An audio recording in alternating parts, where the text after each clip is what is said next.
અષાઢી બીજના પાવન દિવસે ભગવાન જગન્નાથજીની ભક્તિ સાથે જોડાયેલી ભરૂચની બસો 50 વર્ષથી વધુ જૂની રથયાત્રા આજે પણ આસ્થાનું કેન્દ્ર બની છે।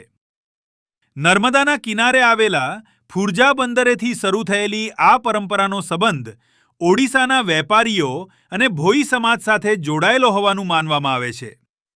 સ્થાનિક માન્યતા મુજબ ભરૂચની આ રથયાત્રાએ આગળ જઈ અમદાવાદની વિશ્વવિખ્યાત રથયાત્રાને પણ પ્રેરણા આપી હતી। આજે પણ હજારો ભક્તો રથ ખેંચવાનું સૌભાગ્ય મેળવે છે અને ભરૂચ શહેર જય જગન્નાથના જયઘોષથી ગુંજી ઉઠે છે।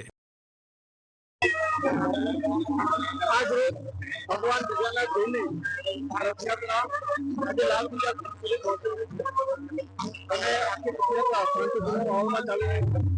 પોલીસનો બંદોબસ્ત ગોઠવાયેલો છે। આ લોકોની સાથે મુસ્લિમ બિરાદરોની સાથે ખૂબ જ હર્ષપૂર્ણ માહોલમાં આ રથયાત્રા નીકળી રહી છે।